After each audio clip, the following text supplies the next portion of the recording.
Há vários séculos, uma visão de mundo materialista e antirreligiosa tem sido apresentada e aceita por muitos como legítima postura racional ao lado de outras cosmovisões. Os mais extremados defensores do questionamento à existência da divindade chegam a declarar que o mundo alcançará o seu triunfo apenas quando desistir dos conceitos religiosos e da fé num supremo que costumeiramente chamamos de Deus.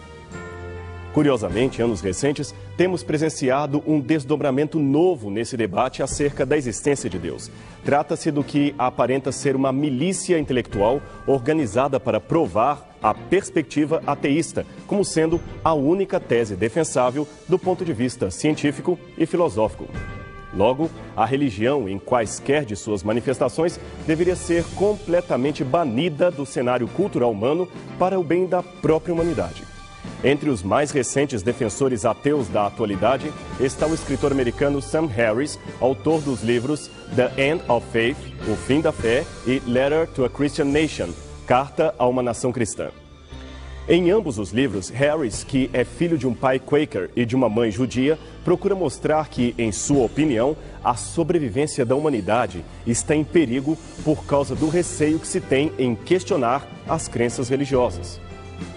E mais, atacando franca e honestamente a crença na existência de Deus ou de um Deus pessoal, Harris chega ao ponto de declarar que a religião é o mais perverso exemplo de mau uso da inteligência em toda a história humana.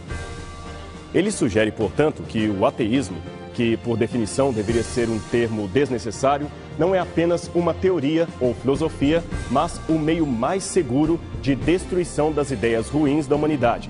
E sem Deus, concluiu ele, é assim que nós poderemos vencer as decepções que a história apresenta. Uma das primeiras respostas aos livros de Harris veio de um dos mais respeitados acadêmicos da Faculdade de Teologia do St. Andrews College, nos Estados Unidos. O seu nome, Douglas J. Wilson, que além de escrever vários livros sobre filosofia e religião, foi por muitos anos professor de latim, grego e literatura clássica. Seu mais recente compêndio, Letter from a Christian Citizen, Carta de um Cidadão Cristão, oferece uma interessante análise crítica dos argumentos de Harris.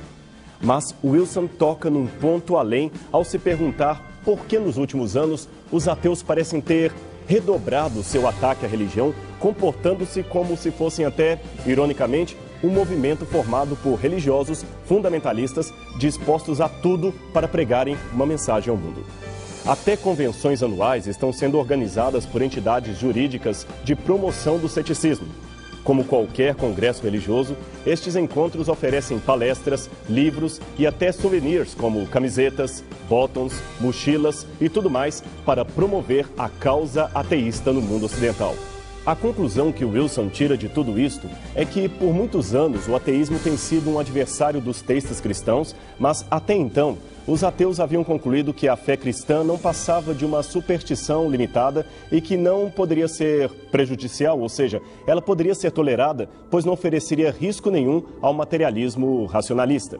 Eles ainda sugeririam que a religiosidade iria diminuir até desaparecer no futuro próximo da humanidade. Contudo, as estatísticas hoje comprovam o erro do seu prognóstico. A religião continua em alta no século XXI e, principalmente agora, com o advento de um neoconservadorismo entre cristãos evangélicos e católicos nos Estados Unidos. Os ateus se sentiram, portanto, ameaçados e começaram, através de um comportamento bastante apologético, a combater a religiosidade, mostrando, aliás, que longe de ser um movimento pequeno ou enfraquecido, a fé ainda pode incomodar muita gente que jurava que ela, a esta altura do desenvolvimento racional e tecnológico, já estaria banida da raça humana. A mídia, é claro, tem nos últimos anos exercido um papel fundamental ao divulgar entusiasticamente o ideário secularista. O questionamento à existência de Deus e aos valores religiosos apresenta uma quebra tão grande da tradição humana que muitos jornalistas viram aí uma oportunidade de marketing e divulgação de imagens. O povo, conforme a conclusão de um publicitário, parece se interessar por notícias que tragam a quebra de um paradigma e, quanto mais sensacionalista for a matéria, mais ela venderá. Foi talvez desta maneira que alguns conceitos acerca de Deus, que antes ficavam restritos ao debate acadêmico, tornaram-se familiares ao povo mais amplo, que muitas vezes recebe a informação de maneira mutilada, unilateral ou desprovida de um arcabouço filosófico que contextualize o seu conteúdo. E, infelizmente, é desta maneira que a bandeira do ateísmo tem sido levantada nos últimos tempos. E em se apresentando o rol dos debatedores, não poderíamos deixar de mencionar outros companheiros da tribuna de Harris que também engrossam a lista dos mais famosos apologistas ateus da atualidade. Para começar, temos o biólogo inglês Richard Dawkins, inimigo declarado das religiões e autor do conhecido livro Deus, um Delírio, publicado em vários idiomas. A seguir vem o jornalista também inglês Christopher Hitchens, com sua obra ironicamente intitulada Deus não é grande. E, finalmente, o filósofo francês Michel Onfray, autor de vários tratados ou manifestos antirreligiosos, inclusive um específico de ateologia. Não poucas vezes estes autores e outros de menor expressão têm ocupado a mídia, principalmente em entrevistas e palestras, nas quais defendem abertamente o fim da religião. Basta olhar as famosas páginas amarelas de várias revistas internacionais e lá estão eles com frases recheadas de trocadilhos e ironias, apresentando argumentos racionais para a não existência de Deus. Um exemplo recente veio da polêmica tese do pesquisador holandês Frans Waal, primatologista da Universidade de Emory, em Atlanta, Estados Unidos. Numa entrevista dada ao jornalista Marcelo Martins, correspondente da revista Veja, este cientista afirmou categoricamente que a moralidade, que muitos julgavam ser o último refúgio da religião, não teria de fato uma origem religiosa, muito menos divina. É apenas uma manifestação natural comum ao homem e também aos animais. Esta mesma expressão ele defende com outros argumentos em seu livro Eu, um Primata, porque somos como somos, com várias edições em português e inglês. A primeira coisa que devemos ter ao nos aproximarmos de tais pensadores é o reconhecimento de que eles não são em nada inovadores. Basta uma olhada nos livros de história para verificar que as atitudes ateias e antirreligiosas não são novas na trajetória da humanidade, especialmente no mundo ocidental. Górgias, Protágoras, Pirro, Carneades e Timon, que viveram séculos antes de Cristo, são considerados os primeiros relativistas e céticos da história da filosofia, o que demonstra que o questionamento à fé vem de longa data.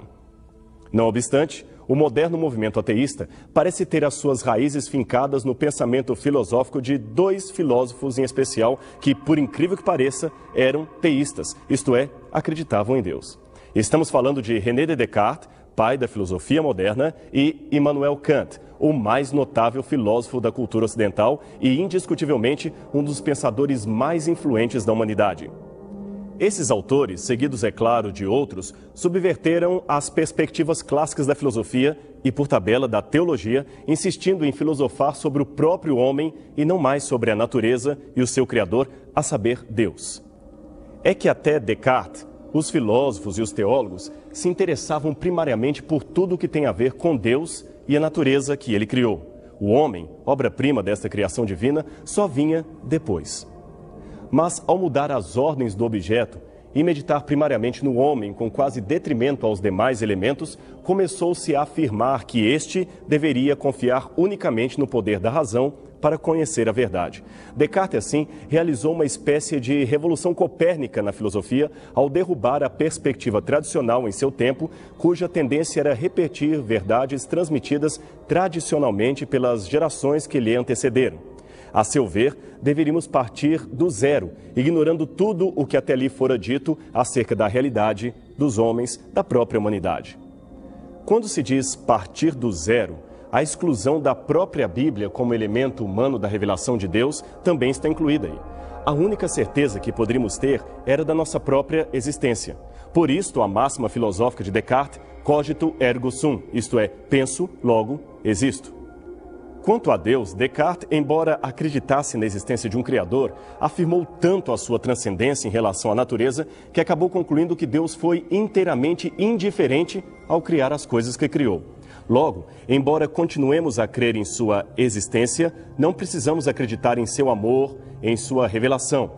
O homem está aqui por conta própria, e tal ideal acabou dando espaço para o que futuramente seria chamado de deísmo, isto é, a crença de que Deus criou o universo, mas abandonou logo em seguida a sua própria sorte.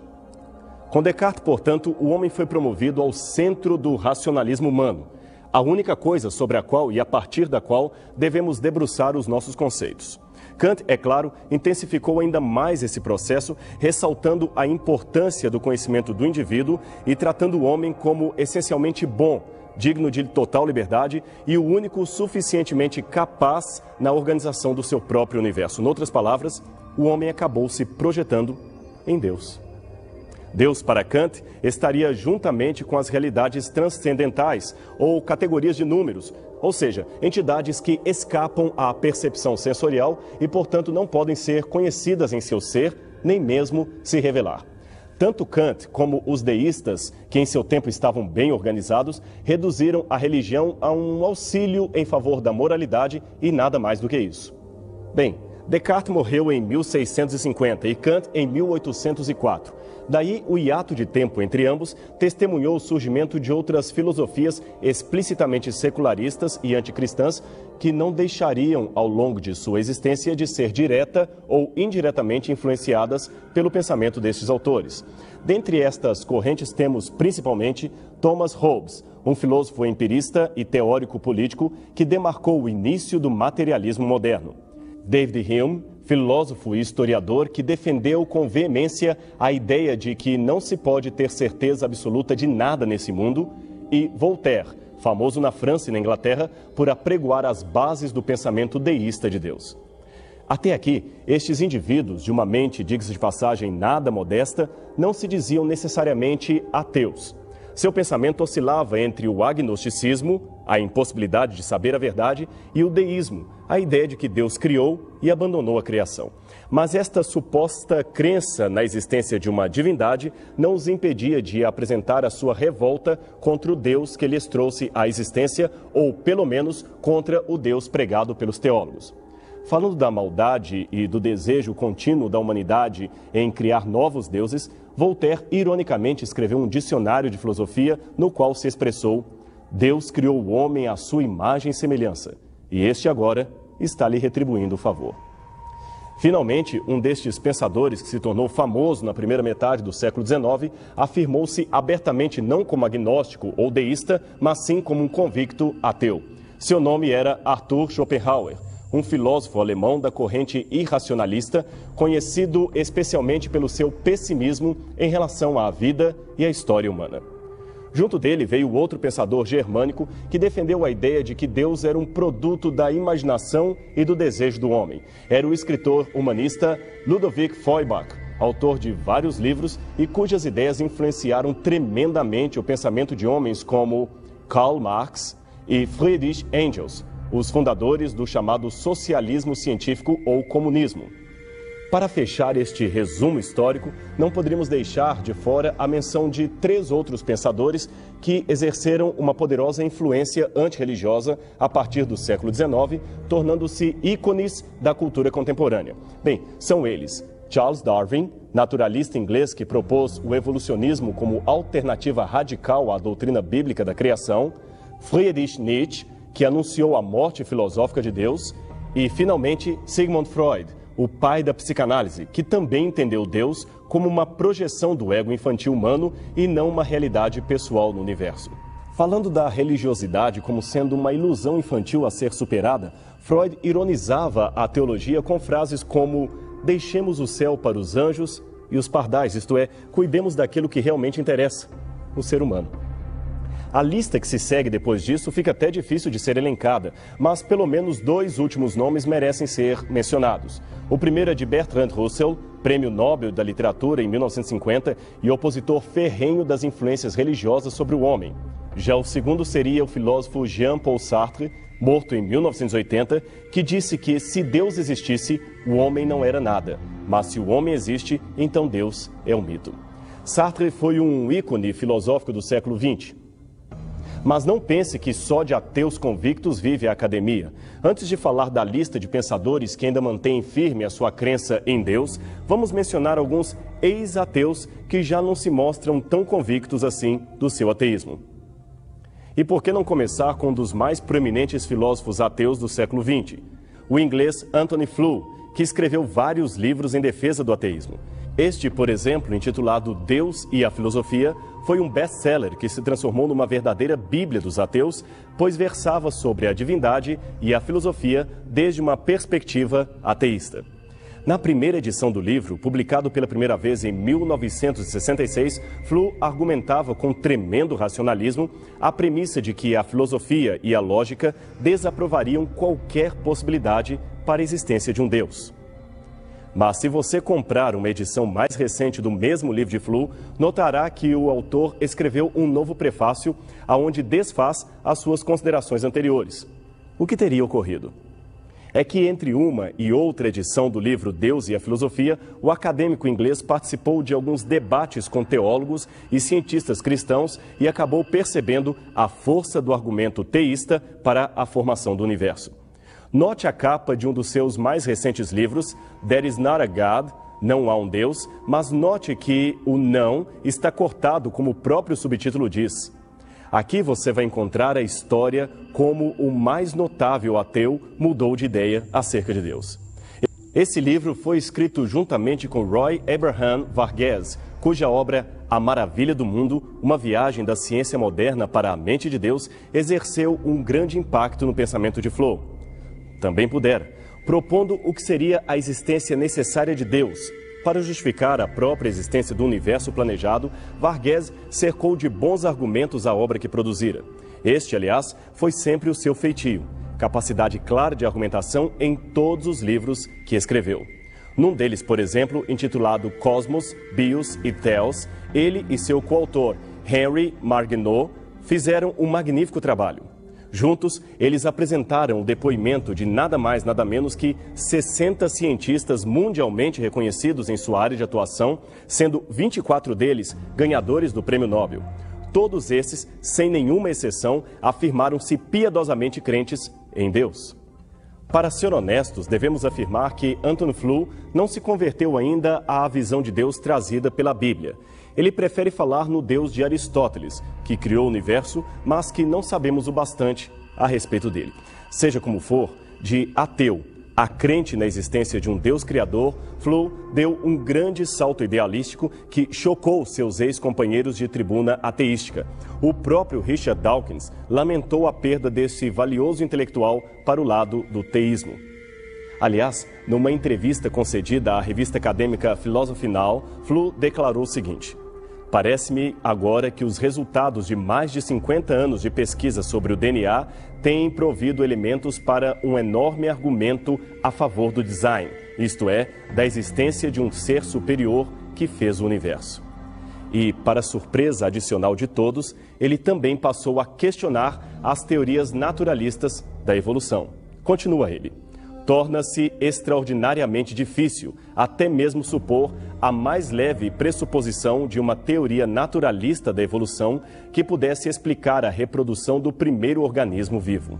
E por falar em DNA, o que poucos sabem é que um dos principais responsáveis pelo mapeamento genético do DNA humano, feito em 2001, também fora, na sua juventude, outro ateu convicto que igualmente abandonou a descrença para crer piamente na existência de Deus.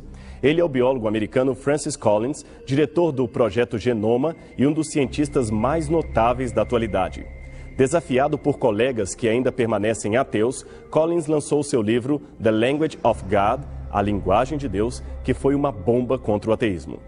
Nas 300 páginas dessa obra, o biólogo conta como deixou de ser ateu para tornar-se cristão aos 27 anos e narra as dificuldades que enfrentou no meio acadêmico para revelar a sua fé, que, aliás, permaneceu secreta por muitos anos por medo de ser rejeitado por outros membros da academia. Collins, a bem da verdade, ainda acredita que é possível conciliar a teoria de Darwin e sua fé em Deus, mas nem todos concluem assim.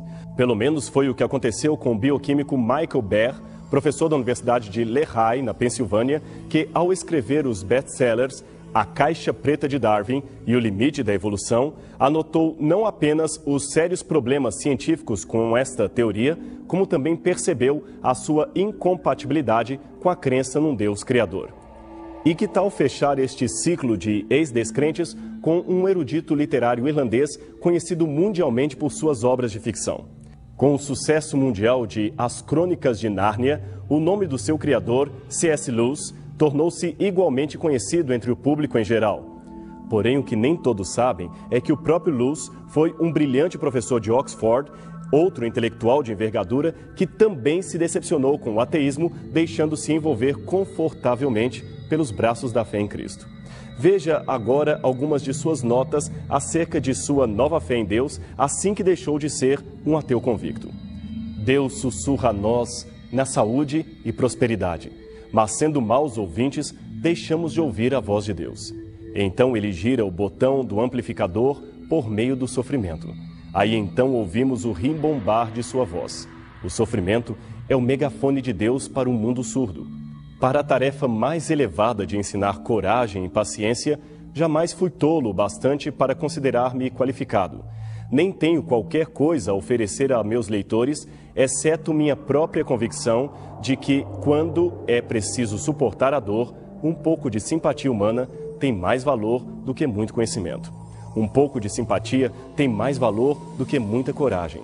E a menor expressão do amor de Deus supera tudo. Como você pôde ver, não é a intelectualidade de uns que prova ou desmente a existência de Deus, pois há acadêmicos que o negam, enquanto outros de mesmo calibre mental correm para ele. A diferença está na decisão que cada um toma acerca dessa verdade, pois, embora Deus seja, um ser onipotente, sem nenhuma fraqueza, ele paradoxalmente possui um ponto vulnerável. E você sabe qual é? Deus pode ser rejeitado. Não há neutralidade em relação à sua pessoa. Portanto, que decisão você toma a esse respeito? No próximo programa Evidências, nós continuaremos este assunto apresentando algumas reflexões racionais sobre a existência de Deus. Mas, afinal, podemos provar que Deus existe? Não perca estas e outras considerações no próximo programa Evidências.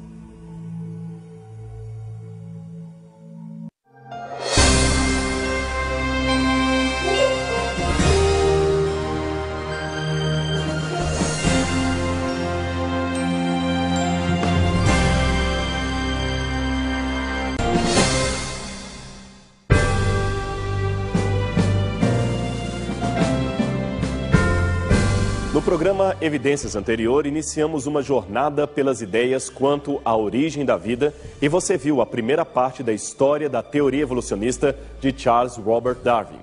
Verificamos os antecedentes da ideia evolucionista presentes nos escritos de seu avô Erasmo Darwin. Vimos a proposta de Lamarck quanto à transmissão de alterações entre os seres e, finalmente, acompanhamos o pensamento e propostas do próprio Darwin, um homem genial, mas infeliz, constantemente em lutas consigo mesmo. Ao final do programa, perguntamos se a ideia básica de Darwin, que ainda é ensinada em nossos dias, seria de fato inquestionável, se seria a melhor opção que teríamos para explicar a origem da vida. Este, portanto, será o nosso assunto hoje. É claro que as ideias originais de Darwin sofreram modificações, atualizações e adaptações no meio acadêmico moderno.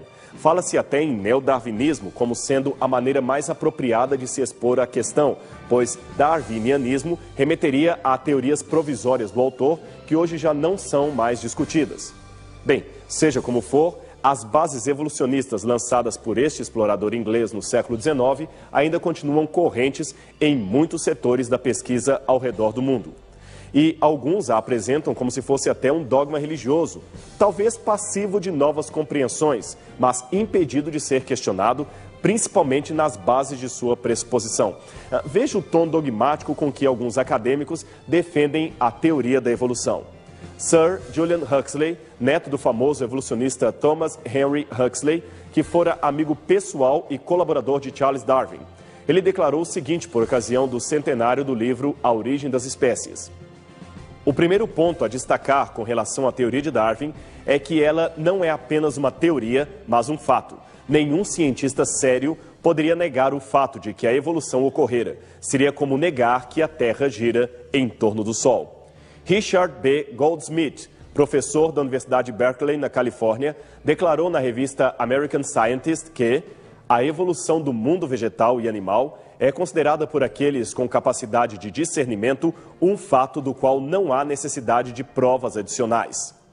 O geneticista da Universidade de Colômbia, Theodosius Dobzhansky, em seu livro A Genética e a Origem da Vida, escreveu: dentre a presente geração, nenhuma pessoa bem informada pode admitir qualquer dúvida acerca da validade da teoria da evolução no que diz respeito ao fato dela ter ocorrido. E, por fim, temos a declaração do famoso Dr. Richard Lu, professor de paleontologia em Yale, que aqui aparece em uma capa da edição de 1925 da revista Time. Ele diz: desde os dias de Darwin, a evolução tem sido mais e mais aceita pelo público em geral. Os mais informados e os pensadores de hoje não têm a menor dúvida de que a evolução é o único meio lógico de entender e interpretar a criação.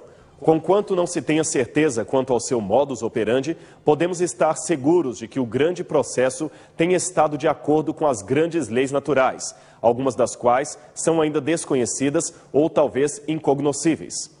Apesar de serem declarações fortes, feitas por acadêmicos de renome, essas afirmações não estão isentas de questionamentos. Veja, por exemplo, como é procedente a seguinte observação feita a esta última declaração de Richard Lu. Então, os biólogos continuam seguros da evolução. Mas alguém pode ser tentado a perguntar: se algumas das grandes leis naturais são ainda desconhecidas, como podemos saber o que há nelas para se afirmar que a evolução está de acordo com essas leis? E se algumas são provavelmente incognoscíveis, como podemos saber que são lógicas? Quem fez essas observações foi nada mais nada menos que o químico Anton Stanley, e ele a escreveu no seu best-seller Science is a Sacred Cow. A ciência é uma vaca sagrada. Como o próprio nome diz, o livro, publicado originalmente em 1950, foi uma crítica àqueles cientistas que, devido à sua formação acadêmica, sentiam-se superiores aos demais intelectos, fazendo-se, inclusive, afirmações dogmáticas sobre aquilo que não haviam conseguido provar. Era realmente um livro polêmico, mas saiba que até o próprio Albert Einstein fez elogios e recomendações à leitura desse material. Mas nem todos os evolucionistas são assim tão dogmáticos em suas declarações. Alguns deles, de modo estranhamente sincero, abrem bastante espaço para alimentar dúvidas quanto ao modelo de Darwin. Horácio H. Newman, por exemplo, foi um zoologista da Universidade de Chicago que chegou a declarar que apenas os ignorantes, dogmáticos e os debilitados conseguem imaginar uma alternativa de crença além da evolução. Mas veja o que ele mesmo foi obrigado posteriormente a admitir. Relutante como possa ter de admiti-lo, a honestidade compele o evolucionista a admitir que não há nenhuma prova absoluta da evolução orgânica. Isso está em seu livro Evolution, Genetics and Eugenics, publicado em 1932. Até um famoso professor de Harvard, Ernest Mayr, também admitiu: o fato da teoria sintética evolucionária ser tão universalmente aceita não é uma prova de sua exatidão. A teoria básica é, em muitas diferentes instâncias, dificilmente mais que um postulado. Apenas uma observação. Postulado quer dizer uma suposição assumida sem qualquer prova que a evidencie. Veja agora alguns trechos do prefácio do livro Origem das Espécies, edição comemorativa dos 100 anos, escrito pelo famoso entomologista Sir W. R. Thompson, diretor do Commonwealth Instituto de Biologia e Controle de Ottawa, no Canadá. Como bem sabemos, existe uma grande divergência de opinião entre os biólogos, não apenas acerca das causas da evolução, mas inclusive acerca do seu processo atual. Esta divergência existe porque as evidências são insatisfatórias e não permitem uma conclusão acertada. Seria, pois, apropriado chamar a atenção do público leigo para as discordâncias acerca da evolução. Contudo, recentes declarações de alguns evolucionistas dão a entender que eles defendem esta irracional posição. Tal situação, de manter o crédito perante o público pela supressão do criticismo e a omissão das dificuldades, é anormal e indesejável na ciência. E são muitos os cientistas, mesmo não religiosos, que afirmam categoricamente não acreditar nos postulados evolucionistas do neodarwinismo. Aliás, você já ouviu falar do movimento chamado Dissidência Científica de Darwin?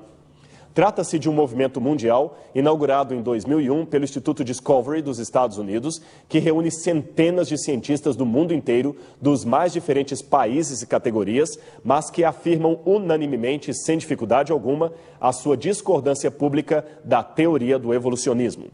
A lista dos afiliados, atualizada anualmente, já possui mais de 700 cientistas, todos com doutorados na área de química, física, biologia, medicina e áreas afins, que publicamente declaram o seguinte: nós somos céticos em relação às alegações de que as mutações aleatórias e a seleção natural podem ser responsáveis pela complexidade da vida.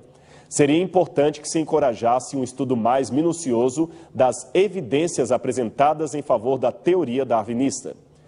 As frases são simples e diretas, e talvez seja isto que preocupa muitos evolucionistas, é que pessoas, mesmo leigas, de imediato podem compreender aquilo que está sendo dito, aquilo que estes cientistas estão corajosamente apoiando, e a razão disto é também muito importante.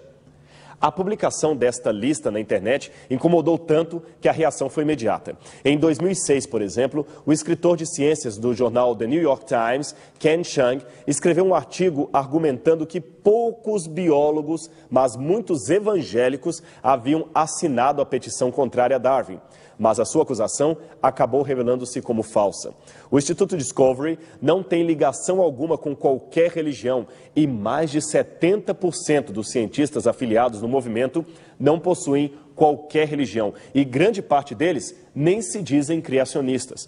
A sua discordância, portanto, não é motivada por fatores religiosos, mas pelo simples fato de admitirem profissionalmente que o evolucionismo é uma teoria repleta de problemas científicos. Dentre os signatários da lista estão muitos professores ou pesquisadores em importantes universidades e instituições de pesquisa ao redor do mundo, tais como o Instituto de Tecnologia de Massachusetts, o Instituto Smithsoniano de Washington, a Universidade de Cambridge, a Universidade da Califórnia, em Los Angeles, a Universidade da Califórnia, em Berkeley, a Universidade de Princeton, a Universidade da Pensilvânia, a Universidade Estadual de Ohio, a Universidade da Geórgia e a Universidade de Washington.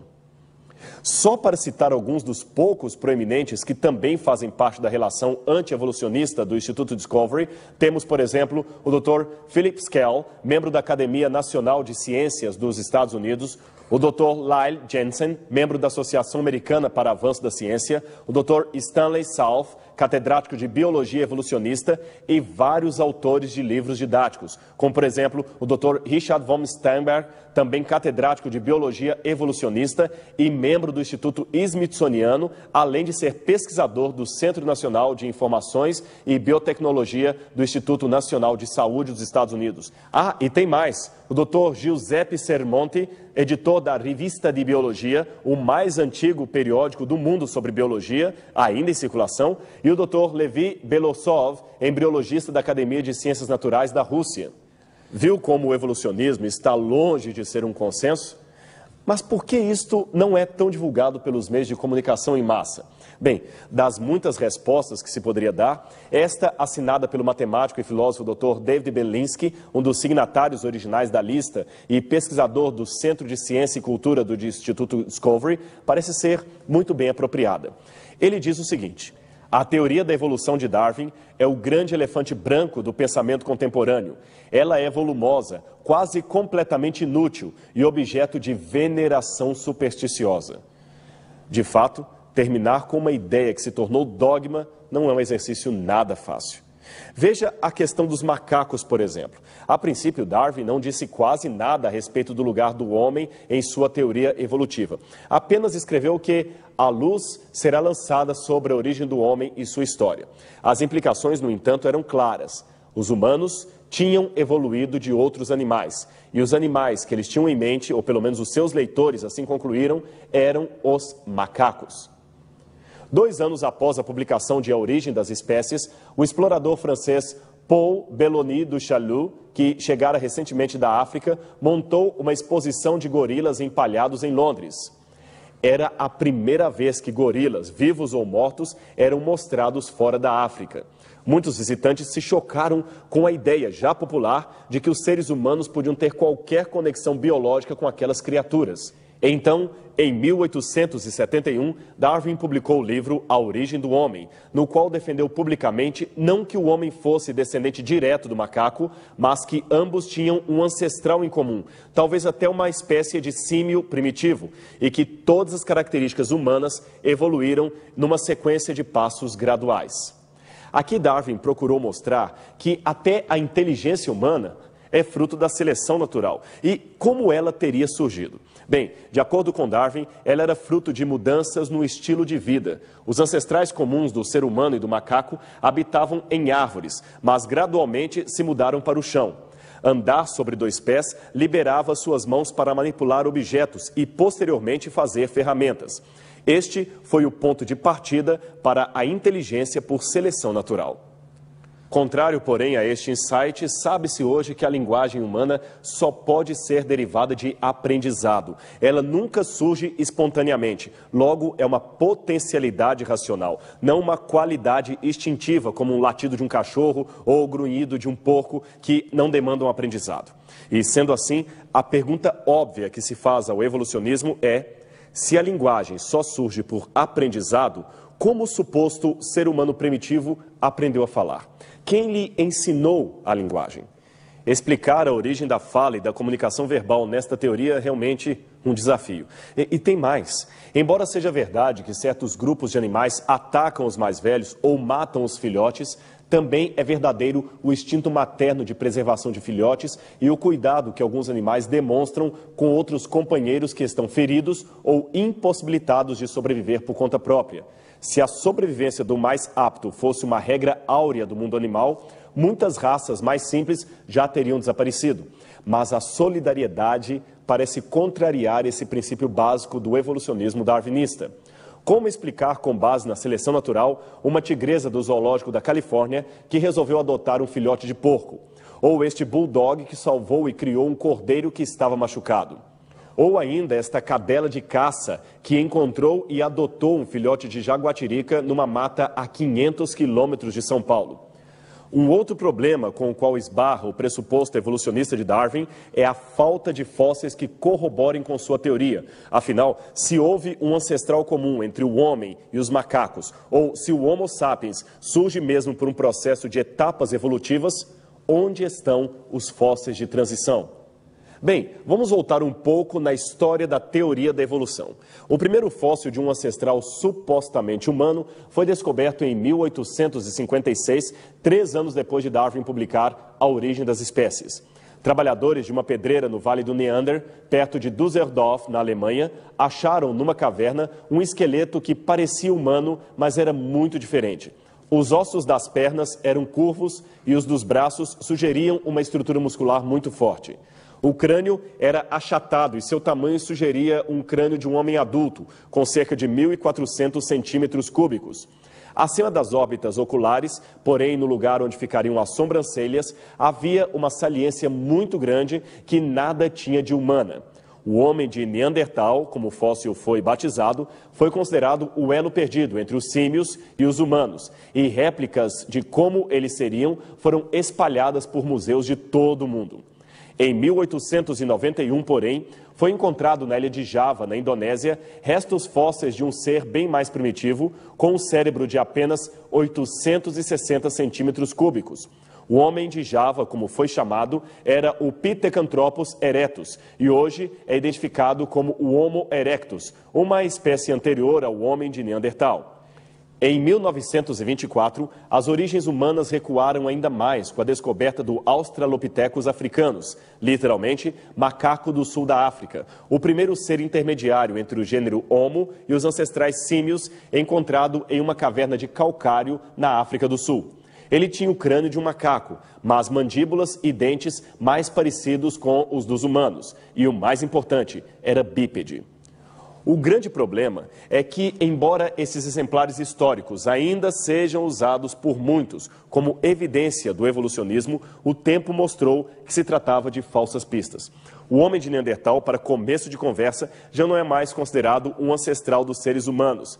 Aliás, os próprios evolucionistas assim chegaram à conclusão. Ele seria apenas um parente distante.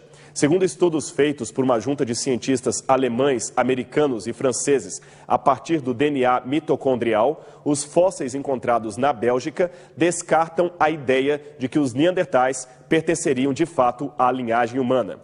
E o curioso é que era esta uma das principais evidências apresentadas a favor do evolucionismo. Quanto ao exemplar encontrado na ilha de Java, o seu descobridor foi o explorador holandês Eugène de Bois, e tudo o que ele encontrou foram uma caixa craniana occipital e um fêmur e um dente molar, todos em lugares completamente diferentes. Gratuitamente, ele supôs que pertenceriam ao mesmo ser. Como o crânio era símil e o fêmur humano, supôs ser um macaco que andava em pé. Nasceu assim o Pithecanthropus erectus. O estranho é que Eugène de Bois não permitia mais ninguém examinar os fósseis. Somente 35 anos depois, o Dr. Herdlicka, do Instituto Smithsoniano, foi examinar o achado e se espantou com a pobreza das evidências. O achado foi então desconsiderado no mundo acadêmico. No início do século XX, estes 3 geólogos, sendo o do centro famoso Charles Dawson, encontraram no sul da Inglaterra o que seria um crânio humano perto de um maxilar semelhante ao de um macaco. A sua descoberta ficou famosa e foi batizada de o Homem de Piltdown.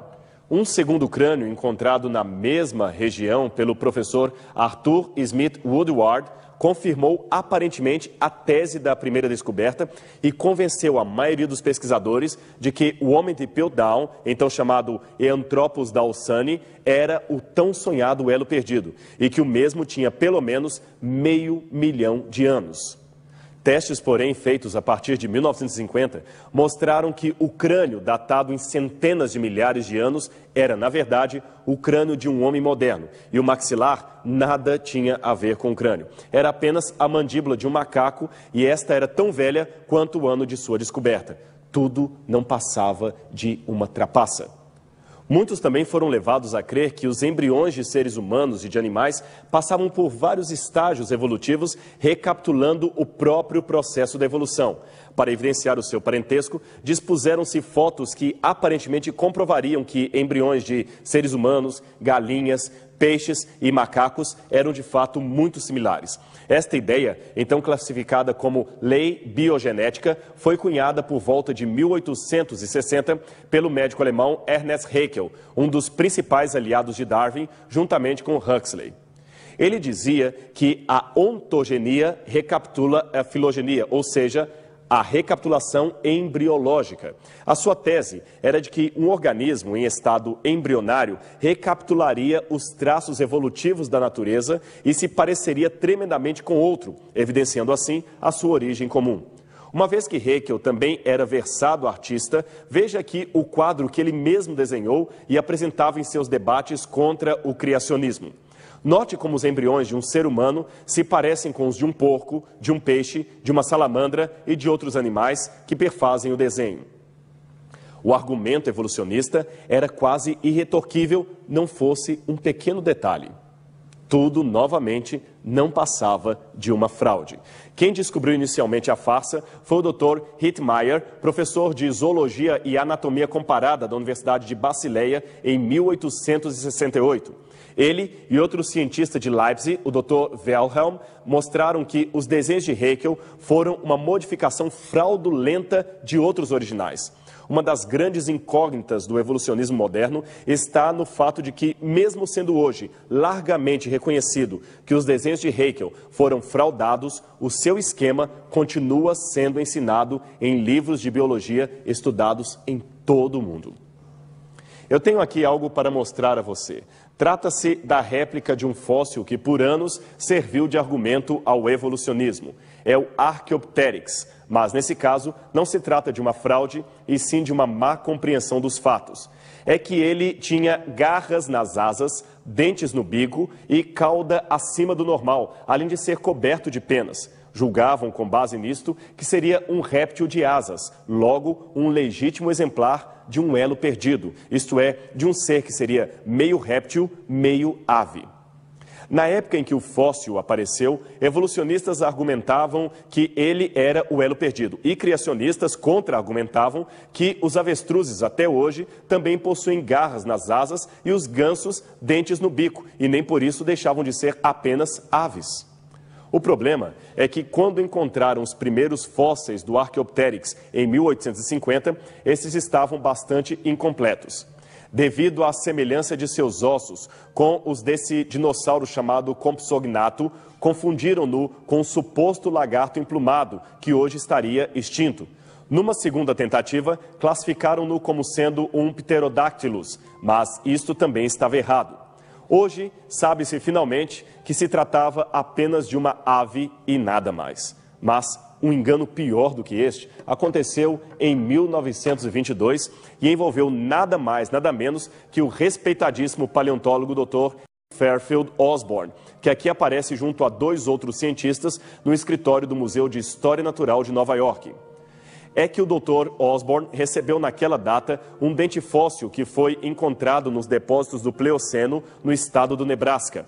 Osborn era, na época, o diretor do Museu Americano de História Natural e, encantado, proclamou que o dente possuía características do homem e do chimpanzé, portanto seria um ancestral comum a ambos. Vários cientistas de renome apoiaram o paleontólogo que chegou a publicar no Jornal de Notícias Ilustradas de Londres o desenho de como seria o dono do dente e a sua fêmea, então tecnicamente chamados de Hesperopithecus. Este dente suscitou debates e num deles o mesmo foi mostrado como sendo uma prova cabal e irrefutável da ascendência animal do homem. O problema é que em 1927 outras partes do esqueleto foram encontradas e descobriu-se que o dente era de um porco. Hoje, o mesmo museu mostra orgulhosamente a reconstrução em resina de Lucy, uma Australopithecus que, segundo supõe-se, seria a verdadeira ancestral da raça humana. Mas seu esqueleto também está fragmentado e já existem vozes como a do antropólogo Michel Cremo, autor do livro Hidden History of the Human Race, A História Secreta da Raça Humana, que discordam da interpretação de Lucy como legítima ancestral humana.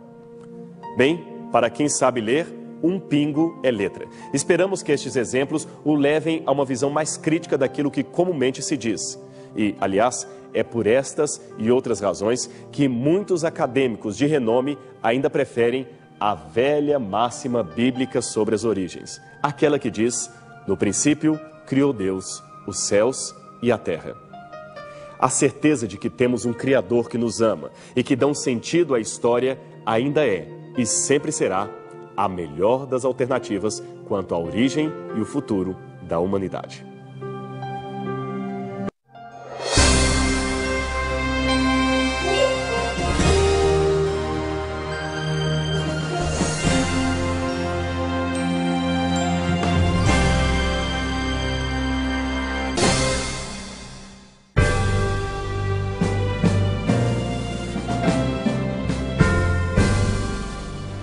De onde viemos? Para onde vamos? Por que estamos aqui?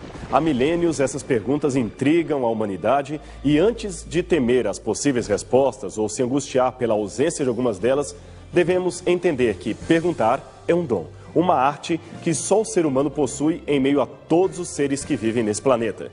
E esta talvez seja uma das principais peculiaridades que nos separam dos animais. Albert Einstein costumava dizer que a arte de formular perguntas talvez é mais importante que a de oferecer respostas. São as perguntas simples que só uma criança consegue fazer, que depois de feitas, conseguem trazer uma nova luz a muitas de nossas perplexidades existenciais. Diz o velho ditado, quem procura, acha. Este é realmente um pensamento popular verdadeiro.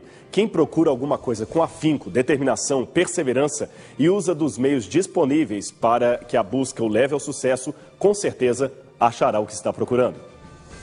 Isto também é uma verdade espiritual dita por Cristo. Ela está registrada na Bíblia Sagrada, mais especificamente no Evangelho de Mateus, capítulo 7, verso 7, que diz: Pedi e dar-se-vos-á, buscais e achareis, batei e abrir-se-vos-á. E por ser uma verdade espiritual, temos muito a aprender com ela no que diz respeito à sede pelo conhecimento. E de todas as perguntas mundiais há milênios formuladas, está a indagação de onde viemos. A busca pelas circunstâncias reais que resultaram no surgimento da raça humana parece motivar o intelecto de muitos racionais dos tempos modernos. E o tipo de resposta que se der a esta questão pode determinar o rumo filosófico da maioria de nossos conceitos. No programa de hoje, vamos conhecer um pouco acerca da mais famosa proposta sobre a origem da humanidade, a saber, a teoria da evolução das espécies. Muitos erroneamente acreditam que Charles Darwin foi o pai do conceito da evolução, ou o primeiro a propor que o homem evoluiu a partir de formas primatas que o antecederam. Mas isto não é verdade. Já bem antes dele, seu avô Erasmo Darwin fora um famoso evolucionista cujas obras sobre o assunto haviam sido traduzidas para vários idiomas. Na verdade, é possível encontrar sugestões da ideia evolucionista já nos monumentos gregos, babilônicos e egípcios da antiguidade. 4 séculos antes do nascimento de Cristo, o filósofo grego Empédocles supôs que o universo estava em estado de desenvolvimento gradual, afetando tanto a seres vivos quanto a matéria inanimada. Acreditando numa espécie de naturalismo pré-socrático, ele esboçou o que podemos citar como sendo os primeiros passos rumo ao futuro pensamento teórico evolucionista. Sobrevivente é aquele que está melhor capacitado. E isto foi aproximadamente 2.460 anos antes de Darwin. Até a segunda metade do século XVIII, a maioria das pessoas consideravam que as espécies, uma vez surgidas, se mantiveram inalteradas ao longo do tempo, ou seja, nunca se modificaram desde a criação do mundo até os dias de hoje. Para os que criam na Bíblia, isso equivalia a dizer que os animais estão hoje na exata forma e variedade que tinham quando Deus os criou no Jardim do Éden, que não sofreram qualquer alteração ao longo dos anos. Essa conclusão era o resultado de uma leitura errônea de Gênesis capítulo 1, verso 12, que diz que quando Deus criou cada animal, o fez segundo a sua espécie. Para eles, isso significava inalterabilidade dentro da espécie, e sendo assim, qualquer ideia de mudança, por exemplo, de um urso original, cuja espécie se adaptou, fazendo surgir novos tipos de urso panda, polar, etc., seria contrária à palavra de Deus. Mas o fato é que a Bíblia, em canto algum, nega a possibilidade de variação dentro das espécies. Esta interpretação é chamada de hipótese fixista e ela é hoje descartada pela maioria dos especialistas em biologia do mundo inteiro. Mas, naquela época, era largamente aceita. A partir, porém, do começo do século XIX, alguns especialistas passaram a defender a ideia de uma hipótese evolucionista ou transformista que considera as espécies atuais como resultado de lentas e sucessivas transformações sofridas ao longo de suas gerações. E cabe aqui um esclarecimento. O conceito de espécie é bastante complexo até hoje entre os biólogos e naturalistas. Por mais de 2 séculos, eles buscaram um consenso que até hoje não parece ter sido atingido. A definição pode parecer simples, mas não é. A princípio, um pardal é diferente de um cachorro e um gato é diferente de um peixe. Por isso dizemos que são de espécies diferentes. Mas quando a diferença é entre um urso polar e o urso asiático, a coisa se torna mais complicada. Como diferenciar, então, um pinguim real de um pinguim marroquino? Ou ainda, de um lince canadense e um lince europeu? Seriam esses animais da mesma espécie, do mesmo gênero ou apenas da mesma família? O problema é que alguns biólogos veem diferenças importantes entre esses animais, o que desaprovaria dizer que são da mesma espécie. Outros, porém, não veem diferença alguma. Assim, para se evitar maiores celeumas, as espécies são definidas apenas com base nas suas características físicas e também na sua capacidade de reprodução, é o que é chamado de isolamento reprodutivo. E isso tem uma implicação muito importante. É que, embora a Terra esteja repleta de espécies que se interagem de inúmeras maneiras, elas estão biologicamente separadas umas das outras. E esta é uma boa argumentação contra a origem comum das espécies defendida pelo evolucionismo. Deus já criou as ordens separadas, mas com capacidade de produzirem alterações entre si. Em meados do 4º século a.C., Aristóteles já havia cunhado uma teoria que ele mesmo chamava de a escada da natureza. Na sua base estariam os seres inanimados. Em seguida viriam as formas mais baixas ou imperfeitas, como plantas, flores e medusas. Acima estariam os organismos mais elevados, como peixes e baleias. Depois viriam os pássaros, os mamíferos e, por último, no topo, o homem. Essa escada de Aristóteles influenciou o pensamento ocidental até por volta de 1800. Havia, porém, algo que os seguidores da teoria de Darwin nunca iriam aceitar.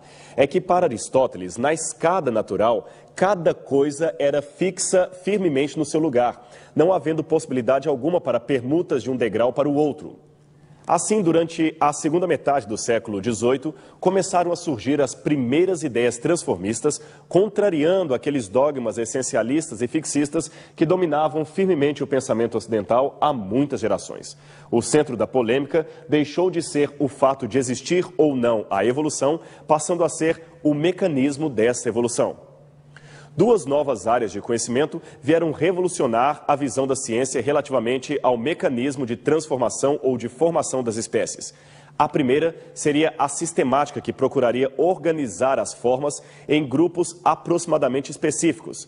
E a segunda, um novo conceito de espécie que advogava a possibilidade antifixista de uma espécie vir lentamente se modificando ao longo dos anos até chegar a esta forma final que conhecemos. Foi tão extraordinário o desenvolvimento científico do século XVIII que o botânico sueco Carl von Linné estabeleceu um sistema hierárquico de classificação dos organismos que ainda hoje é usado. Seu imenso catálogo, denominado Sistema da Natureza, começou como um pequeno folheto e, depois de anos de estudo, passou a compor vários volumes. O curioso é que Linné era um crente fervoroso das Escrituras e, originalmente, seus estudos eram uma tentativa de refletir o plano divino da criação e demonstrar a organização de Deus. Porém, ao ser lido por outros, os seus conceitos passaram a ter outro viés: permitir aos cientistas identificar semelhanças e diferenças entre os seres vivos, deduzindo a partir disto que haveria uma possível origem comum a todos eles, o que forneceu terreno fértil para as futuras ideias evolucionistas. Mas, na concepção de Linné, a semelhança vista, por exemplo, entre algumas flores, não significava parentesco, mas estilo. Elas eram semelhantes porque refletiam o estilo artístico do próprio Deus. O problema é que seu conceito, embora verdadeiro, acabou reforçando a errônea ideia do fixismo. Apresentando um novo conceito de espécie, o pesquisador Georges-Louis Leclerc, conde de Buffon, acreditava que poderiam haver variações dentro de uma mesma espécie. Sua monumental enciclopédia ilustrada, chamada História Natural, chegou a ter 44 volumes, e ela continha algumas das primeiras especulações evolucionistas.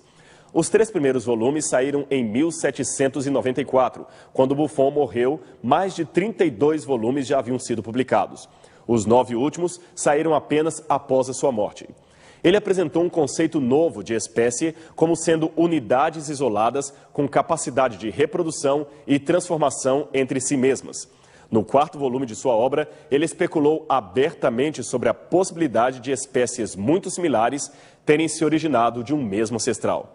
O próximo passo nessa jornada foi o desenvolvimento da paleontologia. Afinal, não raro havia o achado de fósseis, tanto por especialistas quanto por leigos. E esses estranhos animais encrostados em pedra sempre intrigaram as pessoas e também foram sempre envolvidos em mistérios. Na Idade Média, pensou-se que eram restos de dragões, obras de demônios ou um tipo de seres vivos criados por alguma força do inferno para enganar os homens. No século XVIII, porém, o estudo desses animais em pedra, reconhecidos então como fósseis, tomou ares de maior cientificismo e revelou a presença de espécies distintas em cada estrato geológico, espécies que não existiam na atualidade, contrariando assim a imutabilidade defendida pelo fixismo e abrindo margem para uma grande extinção em massa ocorrido em algum canto do passado. Em 1799, o naturalista Georges Cuvier, que também confessava crer no relato contido nas Escrituras, tomou a história bíblica do dilúvio como base para propor uma nova teoria: a hipótese do catastrofismo, que considerava o dilúvio bíblico como uma ocorrência múltipla e localizada. Para ele, foi uma série de cataclismos locais sucessivos, tais como glaciações, dilúvios, terremotos, etc., que teriam aniquilado as formas de vida pré-existentes em determinadas zonas geológicas, sobrevivendo a cada um desses cataclismos um novo povoamento com novas espécies vindas de outros locais. Deste modo, ele explicava a descontinuidade entre os estratos geológicos. Seguidores de Cuvier levaram sua teoria ao extremo ao acreditarem numa espécie de sequência de catástrofes globais que teriam destruído a totalidade das espécies da Terra, sendo depois repostas por novos atos da criação divina. Essa teoria, portanto, tenta encontrar um meio termo entre o fixismo, que considera correto, e as evidências fósseis encontradas. É uma ideia também bastante equivocada, que precisou ser revista, mas merece ser mencionada devido ao seu destaque na história do evolucionismo. Em 1809, o biólogo francês Jean-Baptiste Lamarck propôs uma hipótese sobre a evolução dos seres, onde argumentava que fatores ambientais novos podiam provocar o surgimento de modificações nos seres vivos que aumentavam a sua capacidade de adaptação e podiam ser transmitidas às gerações futuras. Ele era contra o fixismo e a sua teoria pode ser resumida em 4 pontos básicos. Primeiro, os seres vivos têm uma tendência natural para o progresso. Segundo, a evolução ocorre por sucessivas transformações em seus órgãos. Tais alterações acontecem pelo uso ou desuso do órgão. O uso constante do órgão se daria por necessidade do indivíduo adaptar-se ao meio ambiente. Terceiro, as formas de vida existentes se originavam de matéria não viva, numa forma bem simples, e gradualmente progrediam para uma forma ainda mais complexa. E quarto, os animais podiam transmitir aos seus filhotes as características úteis desenvolvidas durante o curso de sua vida. Lamarck ensinava que existe nos seres vivos um sistema nervoso, um fluido que age assim. Quando o animal usava demais uma parte do corpo, esse fluido aumentava o seu tamanho e passava para os descendentes. Se não usasse, esse fluido atrofiava o membro. Por exemplo, as girafas, de tanto esticarem o pescoço para comer frutos em árvores mais altas, ficaram daquele jeito. Do mesmo modo, temos os galináceos, cujas asas não servem para voar muito alto. Porém, mais tarde, essa teoria lamarquista foi refutada pela comunidade científica através de numerosos experimentos, como o de Weizmann, na segunda metade do século XIX, que consistiu em cortar o rabo de ratos por 20 gerações sucessivas. Weizmann demonstrou que a característica adquirida, ausência de rabo, não era transmitida aos descendentes, pois todas as gerações de ratos da experiência continuavam nascendo com os rabos tão longos como os da primeira geração. Desde 1930 que a sua teoria está oficialmente descartada na comunidade científica, embora recentemente haja alguns que tentem reviver as suas ideias. As ideias de Lamarck, contudo, não devem ser confundidas com alterações genotípicas ou fenotípicas que os biólogos hoje defendem. Por ora, basta dizer que a compreensão criacionista de algumas modificações genéticas assinala que talvez existam possibilidades de variação já presentes no DNA original. Portanto, não foi uma legítima mutação da espécie, mas antes o desenvolvimento de uma possibilidade já presente na matriz. E quanto ao famoso Charles Darwin?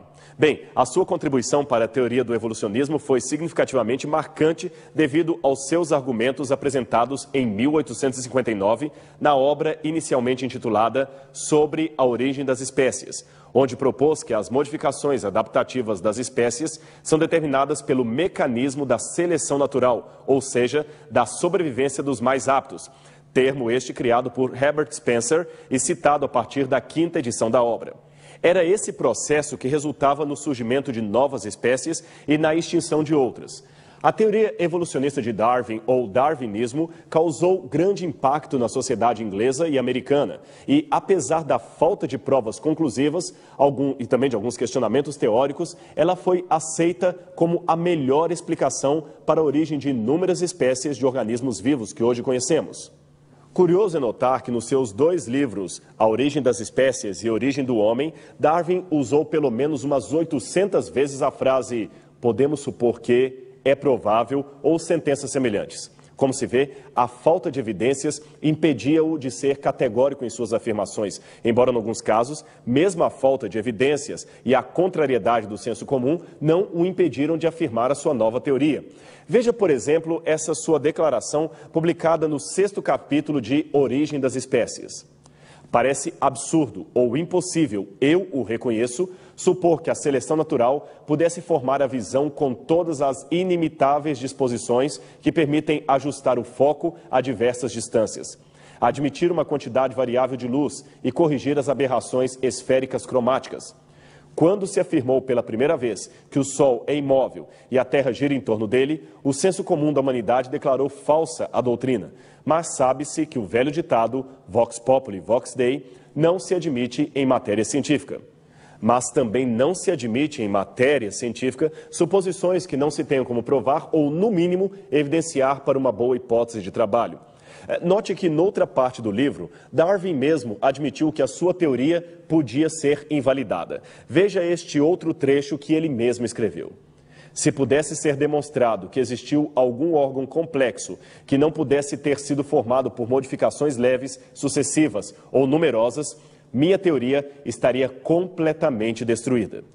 Observe que Darwin pediu apenas que se mostrasse um órgão. Em sua época, só havia microscópio óptico e não era possível se conhecer toda a complexidade do olho, do ouvido, do cérebro e dos sistemas do corpo humano. Embora Darwin tenha pedido apenas um órgão complexo para mostrar-lhe a impossibilidade de sua teoria, existem vários. Todos os órgãos são complexos. Bastaria mostrar-lhe uma célula. Mas vamos voltar um pouco na história e descobrir como Darwin teve o seu insight acerca da evolução das espécies. Foi nessa escola em Edimburgo que Darwin começou seus estudos de medicina no ano de 1825, com apenas 16 anos de idade. Abandonando o curso, transferiu-se para Cambridge, onde iniciou o estudo de teologia, conforme o desejo do pai. Em 1831, abandonando mais uma vez a carreira estudantil, Darwin entrou a bordo do navio HMS Beagle e partiu para uma expedição de naturalistas numa viagem de estudo em alguns países da América do Sul, notadamente o Brasil e as ilhas do Pacífico. Foram 5 anos de excursão a bordo do navio e Darwin tinha em torno de 22 anos. Durante todo o trajeto, ele fez observações e coletou espécimes. Nas Ilhas Galápagos, próximas ao Equador, ele observou que algumas espécies de pássaros tinham o bico mais afiado que outras. Ao invés de compartilharem os mesmos animais, cada ilha de Galápagos parecia ter as suas espécies particulares, próprias de sua flora e fauna. Havia, por exemplo, mais de 12 tipos de tentilhões. Todos tinham o bico ligeiramente diferente um do outro, o que lhes permitia consumir alimentos diferentes e viverem em lugares distintos. Isso mexeu com Darwin, mas não foi aí que ele formulou a sua teoria da evolução. Somente depois que retornou para a Inglaterra é que ele reuniu seus dados e chegou a certas conclusões. De volta à Inglaterra, Darwin trabalhou 20 anos publicando as suas propostas. As espécies de animais não eram naturalmente fixas, como ele havia aprendido nas aulas de teologia. Houve modificações ascendentes e estas não podiam ser negadas. Sendo um observador, Darwin percebeu que os criadores de pombo de corrida haviam criado raças melhoradas de pombos a partir de cruzamentos. E na natureza ocorreu o mesmo. Mas quem ou que provocou esses cruzamentos? A resposta veio quando Darwin leu o ensaio do economista britânico Thomas Robert Malthus, publicado em 1798 e intitulado Ensaio sobre o Princípio da População. Neste livro, Malthus dizia que o crescimento da população humana se dá em progressão geométrica, enquanto a produção de alimentos cresce somente em progressão aritmética, isto é, bem inferior ao crescimento da primeira. Logo, esse aumento desproporcional da população em relação aos meios de subsistência tenderia à fome mundial, que traria uma luta frenética pela sobrevivência. Daí Darwin concluiu que a luta pela sobrevivência era o que motivava essa transformação dos seres. E é o que mais vale para hoje, ou seja, o mais apto é aquele que sobrevive. A diferença entre Lamarck e Darwin estava em que, para Lamarck, a seleção natural não tinha nada a ver com a evolução, pois ela simplesmente eliminava os mais fracos, deixando os sobreviventes inalterados. Já para Darwin, era a seleção natural que possibilitava tais modificações. No espaço de 30 anos, a teoria de Darwin tornou-se muito popular, inclusive nos Estados Unidos, não devido a evidências científicas, mas devido ao clima intelectual americano, que já estava preparado para a transição do teísmo e sobrenaturalismo para o humanismo e naturalismo. Mas, estranhamente, em 1842, Darwin decidiu deixar Londres e ir para esta fazenda no interior do país, onde viveria praticamente isolado de tudo e de todos. Alguns pensam que ele estava apenas procurando um lugar mais adequado para o seu repouso, enquanto outros pensam que estava sofrendo de depressão por alguma razão ainda inconclusa. Ora, Não poderia também ser isso o resultado mental de se proclamar uma teoria que negue a existência de um Criador? É difícil ser dogmático, mas o fato é que os próprios biógrafos de Darwin se espantam com a sua atitude e não escondem que em pouco tempo a sua saúde, especialmente a saúde emocional, começou a declinar. A depressão era tão grande que Darwin sentiu que não viveria por muito mais tempo. Ele então tomou providências para que o seu livro fosse publicado póstumamente. Mas o curioso é que ele viveu mais de 40 anos, sempre sofrendo de um grande distúrbio psicológico, o que foi para muitos agravado com a morte trágica de sua filha Anne Darwin.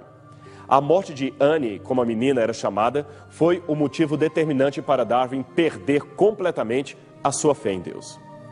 Devido ao seu isolamento voluntário, Darwin estava demorando para colocar em público as suas ideias. Até então, ele só trocava correspondências com alguns amigos e guardava seus manuscritos.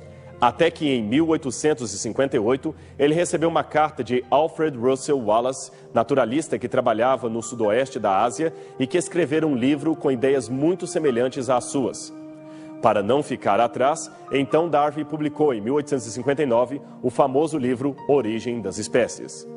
Ao contrário do que é erroneamente divulgado, Darwin nunca se retratou de suas ideias, nem se converteu em seu leito de morte. Seus insights foram modificados num ou noutro aspecto, como por exemplo na corrente do neodarwinismo, mas em essência eles continuam os mesmos até hoje e ainda influenciam a mentalidade moderna. Mas seria mesmo a proposta de Darwin a melhor alternativa que teríamos sobre a origem do universo e do próprio gênero humano? Podemos realmente dizer que o evolucionismo é a resposta definitiva para a pergunta de onde viemos?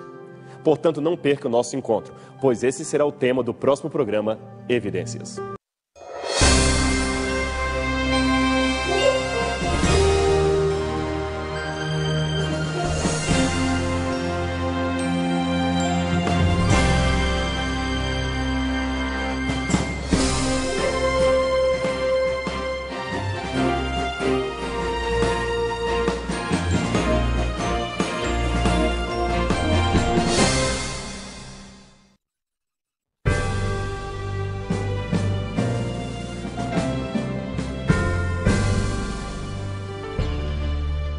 No programa Evidências anterior, você acompanhou o breve resumo histórico e filosófico das raízes do moderno movimento ateísta.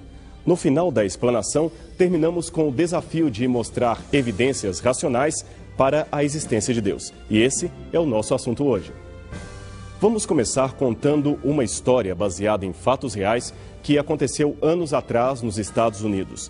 Shirley, esse é um pseudônimo para preservar a identidade real dos envolvidos, era uma jovem cristã que lia a Bíblia e amava sua igreja. Criada numa pequena cidade do interior, ela nunca havia conhecido um lugarejo com mais de 30 mil habitantes, até que um dia seus pais a enviaram para a capital a fim de cursar a universidade. O choque cultural, é claro, foi tremendo. Shirley logo percebeu que suas convicções religiosas não eram tão óbvias para a maioria que a cercava. Na sua igreja interiorana, bastava um texto bíblico para afirmar uma ideia e já se tinha o bastante para silenciar qualquer contra-argumento. Mas nesse novo mundo, as coisas eram diferentes. A ligeira menção da palavra Bíblia já era motivo de deboche e discriminação entre os estudantes. Seu professor mais admirado, um PhD pela Universidade de Oxford, era ateu e parecia ter argumentações mais sólidas que os sermões que ela ouvira na infância. Shirley amava os seus pais e não podia negar uma convicção de fé tantos anos acalentada. Entretanto, sua nova intelectualidade não encontrava respostas claras e racionais para muitas das perguntas que surgiam. Até que um dia, algo terrível aconteceu. Shirley suicidou-se. Seu corpo foi encontrado próximo a uma árvore que ficava no prado da escola. Junto dela havia uma rosa e um exemplar do livro E o Vento Levou. Junto também havia o vidro de veneno que ela usou para ceifar a própria vida. Dentro do livro havia um bilhete com as seguintes palavras: Eu realmente tive que fazer isso. Não posso mais enfrentar essa vida.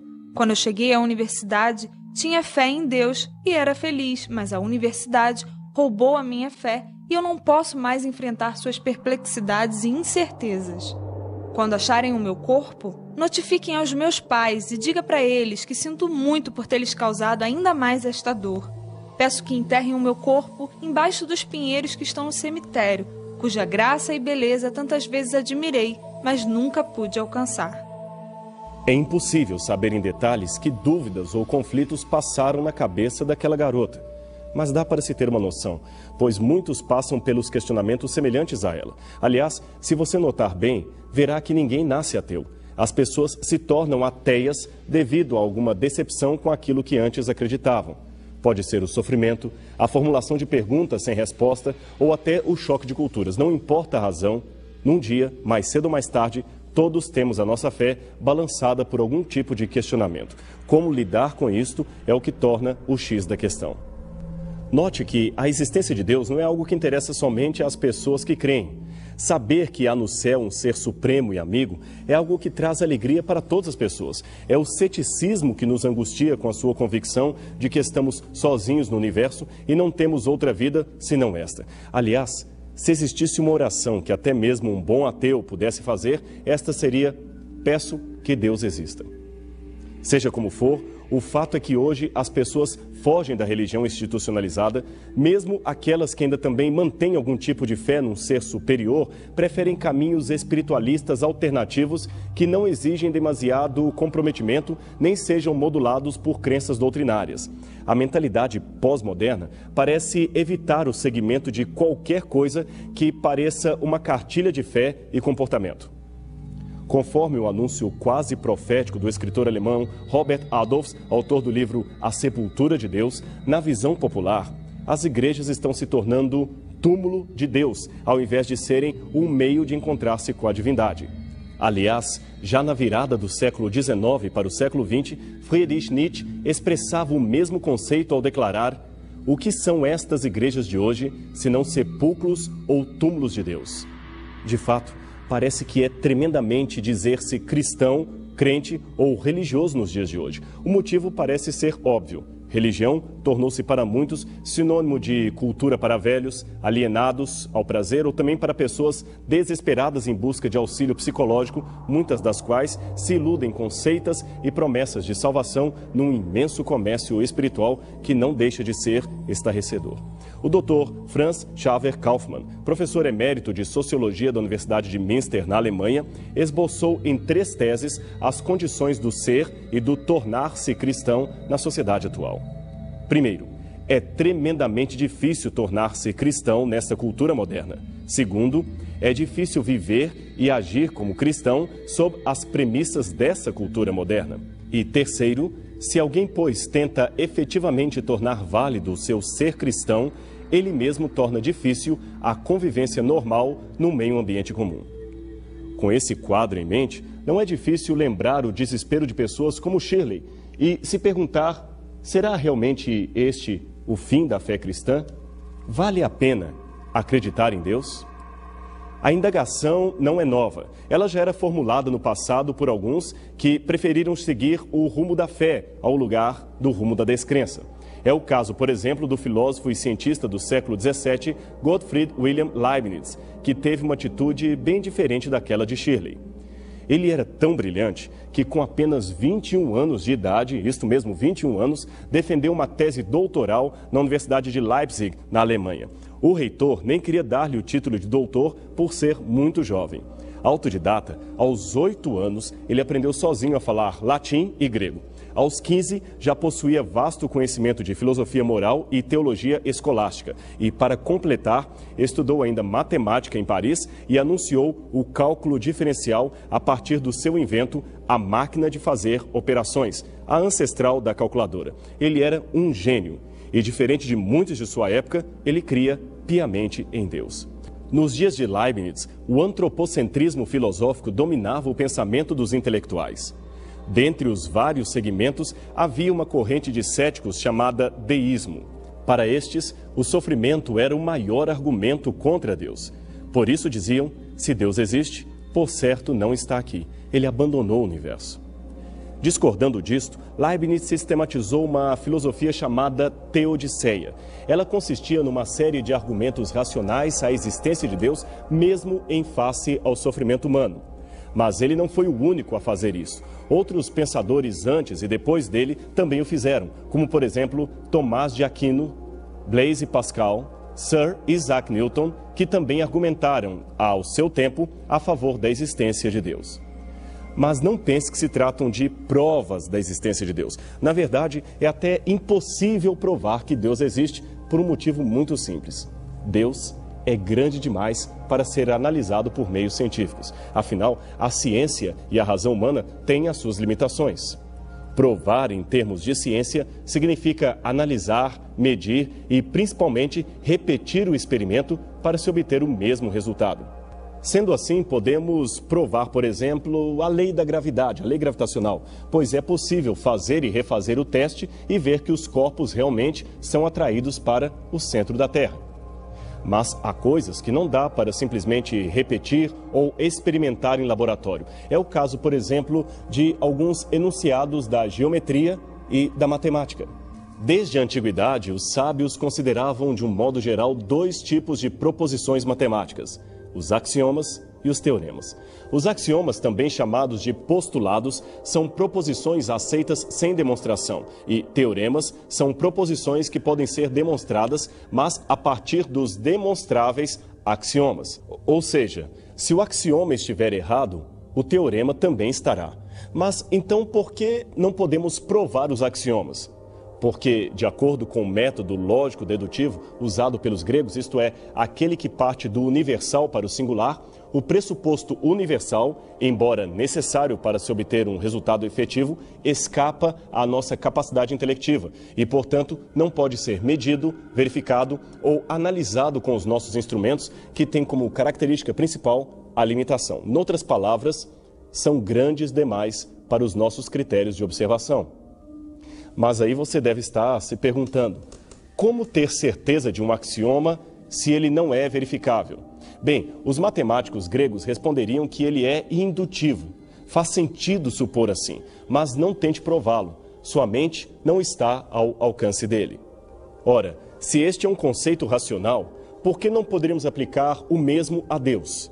Afinal de contas, se o Todo-Poderoso pudesse ser provado no sentido empírico da palavra, ele estaria mais para teorema que pressuposto. Logo, caberia dentro do escopo mental humano e não seria grande o bastante para ser Deus. Portanto, do mesmo modo que o axioma matemático, Deus é uma verdade não demonstrável, mas que se estabelece pela lógica e intuição. A única diferença entre ele e o axioma da matemática é que, enquanto o axioma é apenas intuitivo, Deus é adicionalmente verificável pela fé e pela certeza da sua existência. Aliás, da certeza da sua existência, podemos tirar uma série de conclusões e elementos perfeitamente comprováveis, do mesmo modo que são comprováveis os teoremas retirados dos axiomas. E não pense que esta lógica matemática é difícil de compreender. Ela está em todos os livros e pode ser confirmada por qualquer matemático. Difícil é entender como filósofos ateus ignoram este ponto, afirmando categoricamente a não existência axiomática de Deus. Vejamos ainda outra ilustração da matemática. Como você deve saber, não dá para provar deste jeito empírico que alguns imaginam que duas retas paralelas jamais se cruzam, a não ser que sejam concorrentes. Em ambos os casos, a dificuldade está em que os conceitos remetem a nossa mente para o infinito. As provas oferecidas para esses e outros enunciados geométricos são reconhecidamente complexas e, em alguns casos, até contraditórias. Basta para isso ver a polêmica sobre o axioma das paralelas, o quinto postulado de Euclides, que envolveu grandes nomes da matemática, especialmente no século XIX. Só para você entender um pouco dos bastidores desta polêmica, saiba que por quase 2000 anos, desde o ano 300 a.C., quando viveu Euclides, até meados de 1700, a sua geometria dominou soberana o mundo da matemática. Mas muitos percebiam de longa data que o seu quinto postulado apresentava alguns problemas. De acordo com a visão de Playfair do século XVII, o quinto postulado de Euclides dizia: por um ponto exterior a uma reta, passa apenas uma outra reta paralela à primeira. Ora, Os estudiosos de Euclides, que viveram a partir do século XVII, logo começaram a perceber que a questão da unicidade das paralelas era ou seria polêmica, pois implicava na existência de um ponto-encontro e não um encontro de duas retas concorrentes que poderia estar além dos limites da verificação. É que nesta época o método dedutivo de verificação estava sendo substituído pelo indutivo, que preferia partir do particular, isto é, do verificável, para o universal, bem o oposto do método anterior. Assim, pelo método da indução, que aliás era o próprio método científico, seria impossível verificar o postulado euclidiano. Afinal, como afirmar a existência de algo que não pode ser realizado dentro do universo inteiro, nem mensurado pelas medidas humanas? Esta era uma questão bastante delicada na época. Por outro lado, o curioso é que a vericidade do quinto postulado de Euclides não foi questionada até meados do século XIX. Era claro que duas retas ligeiramente concorrentes acabariam se encontrando em algum ponto teórico e as exatamente paralelas não. Mas a verificação disto não era algo tão simples assim. Aliás, veja este trecho de uma carta escrita em 1817 por um dos mais renomados debatedores da época, o físico e matemático alemão Johann Carl Friedrich Gauss. Estou cada vez mais convencido de que não se pode demonstrar pelo simples raciocínio a necessidade da geometria euclidiana. É possível que no futuro possamos ter ideias sobre a natureza do espaço que hoje nos são inacessíveis. Finalmente, em 1832 e depois em 1840, dois matemáticos, trabalhando de modo independente e até quase secreto, propuseram uma solução radical para o dilema. Um deles era o estudioso húngaro Bolyai Farkas e o segundo, o geômetra russo Nicolas Ivanovich Lobachevsky. Ambos resolveram tentar a única via que restava: construir uma geometria que aceitava todos os axiomas de Euclides, menos o quinto, que falava das paralelas.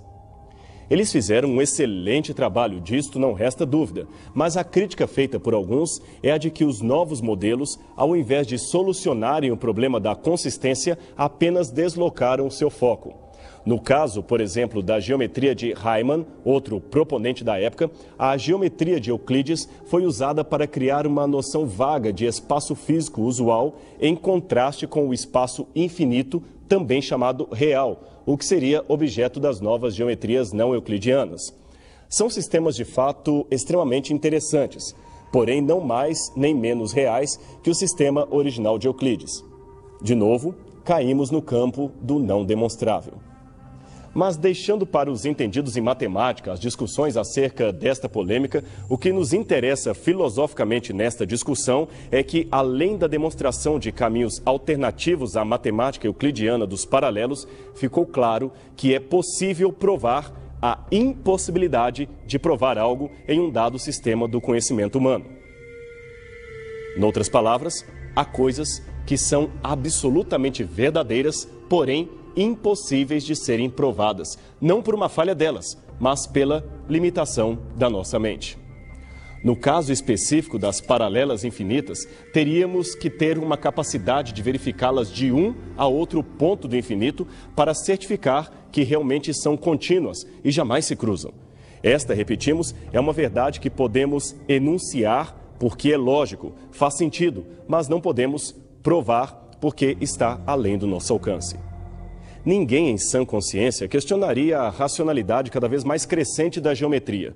O mais surpreendente, porém, de forma lógica, é a independência que ela desfruta do cérebro humano ao demonstrar a limitação racional deste.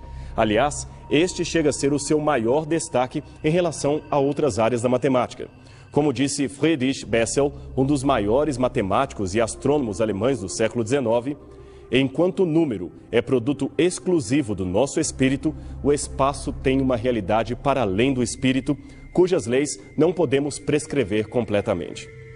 Imagine agora estas mesmas palavras aplicadas à mente racional que fez o espaço, a saber, Deus. Novamente, para a tristeza da lógica ateísta, somos obrigados a cair no conceito de algo superior a nós, na convicção que existe um ser absolutamente real, supremo e divino que comumente chamamos de Deus. E, como já dissemos anteriormente, se esse Deus pudesse ser provado dentro das limitações humanas, não seria grande o bastante para ser o Deus da Bíblia. Por isso, é razoável concluir que está a favor dos crentes o fato de não podermos provar que Deus existe, mas apenas enunciar racionalmente a sua existência, pois é uma coisa lógica de se crer. E é por esta mesma razão que a Bíblia também afirma em Hebreus, capítulo 11, verso 5, que quem vai a Deus precisa crer que Ele existe e que recompensa os que o procuram. É importante, porém, não confundir o que acabamos de ver com aquela argumentação, digamos até infantil, que diz mais ou menos assim: o ateu não pode provar que Deus não existe, e esta é uma prova de sua existência. Ora, esse argumento jamais deveria ser usado pelos crentes, pois também não podemos provar que fadas azuis não existem, e isto não as torna necessariamente existentes. Tal raciocínio é equivocado e não tem nenhuma relação com os enunciados geométricos que você acabou de ver. No caso específico dos argumentos racionais para a existência de Deus, intelectuais de prestígio como o filósofo Casper preferem chamar esses indícios não de provas, mas de convites argumentados à fé. Ou, como diria Santo Tomás de Aquino, caminhos para a compreensão de Deus. Noutras palavras, Deus passou pela história e deixou rastros nela. Vejamos, portanto, alguns de seus indícios. Argumento cosmológico. Pense um pouco e imagine. De onde vem o universo?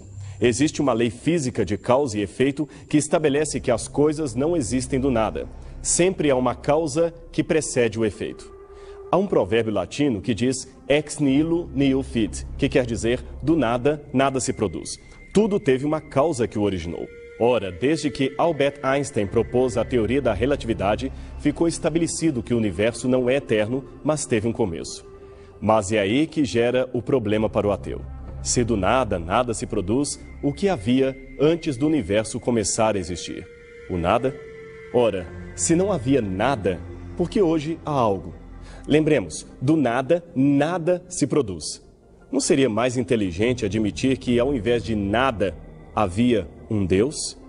Alguém, certa vez, tentando contra-argumentar esta ideia, perguntou: e se Deus foi originado por outro ser que viveu antes dele? A resposta é simples. Então este outro é que seria Deus, pois o segundo seria, como nós, apenas uma criatura dele. Não tem saída.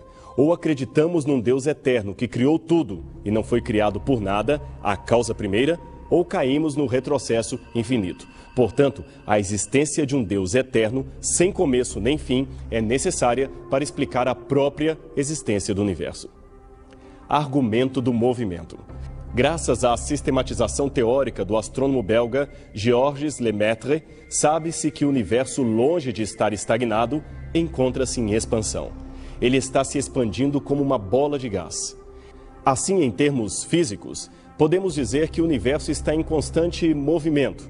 Contudo, a mesma física estabelece que nenhum movimento se dá sem uma causa que o impulsione. Se vemos, por exemplo, uma bola rolando, automaticamente deduzimos que alguém provocou aquilo, pois a bola não movimentaria sozinha de um canto para outro sem uma ação externa. Logo, se o universo um dia entrou em movimento, algo foi responsável por esse movimento. E por que não crer que esse algo poderia ser uma pessoa, no caso, Deus? Argumento do design inteligente. Todos os aspectos da vida natural parecem seguir uma estrutura complementar que supõe um projetista original. Note o vento que espalha sementes, a chuva que as faz germinar, o sol que lhes proporciona vida, o animal que come a planta, tudo segue uma perfeita sincronia. Tanto é que a transgressão de uma destas leis traz consequências sérias para a natureza e, em especial, o gênero humano. Ora, você é inteligente. Crer que toda esta complexa engenhosidade é fruto do acaso requer muito mais fé da parte do observador que aceitar a hipótese racional mais simples de que o universo foi planejado por alguém de inteligência infinitamente superior. Temos ainda outro argumento muito interessante usado desde os filósofos estoicos para estabelecer a crença racional na existência de Deus. É o chamado argumento étnico. Em todas as culturas, por mais ou menos avançadas que sejam, há uma ideia de Deus interpretada de maneira localizada. Não existe nenhum povo do mundo inteiro que seja inteiramente sem religião. Todas as tribos já contatadas, todos os povos antigos cujos registros chegaram até nós tinham uma ideia de Deus e religião implantada em sua cultura. Agora, cabe a pergunta: quem espalhou pelos povos a noção de divindade? Isso nos faz concluir que a tradição a respeito da existência de Deus é, no mínimo, tão antiga quanto a própria raça humana, desde os seus primórdios, adotando costumes de adorar religiosamente um ser superior aos homens. Mas o ser humano não é apenas razão. A emotividade também é algo fundamental no nosso ser. Sendo assim, as nossas emoções também poderiam ser um argumento da existência de Deus? Claro que sim. Trata-se do argumento psicológico. Como já dissemos, ninguém nasce ateu. As pessoas se tornam ateias por alguma razão, mas elas creram em algo superior a elas mesmas. Elas creram em Deus. Por isso, é sensato admitir que, psicologicamente falando, o teísmo, isto é, a crença em Deus, é o sentimento primeiro e natural de todas as pessoas. Ora, se há esse sentimento, devemos supor também que exista o seu correspondente, aquele que lhe preencha a expectativa. E agora vem o que seria o mais poderoso de todos os argumentos: o argumento da regeneração. A alegria de uma vida transformada, a transformação para o bem de uma pessoa que atribui a sua mudança à conversão espiritual, aponta à ação maior de um ente superior capaz de promover a cura para a alma humana. Este talvez é o maior argumento. Uma pessoa sem rumo na vida que foi transformada por Deus em um vencedor, em um indivíduo que possui e oferece esperança a outros. Esta, sem dúvida, é uma evidência que nenhum ateu pode contestar. O que você pensa então desta proposta? Deixar o Espírito Santo transformar todos os dias da sua vida, tornando-o um vitorioso em Cristo Jesus. Já pensou que oportunidade mágica? Você que agora está nos assistindo poderá ser o principal argumento a favor da existência de Deus. Portanto, tome hoje uma decisão. Afinal de contas, está nas suas mãos.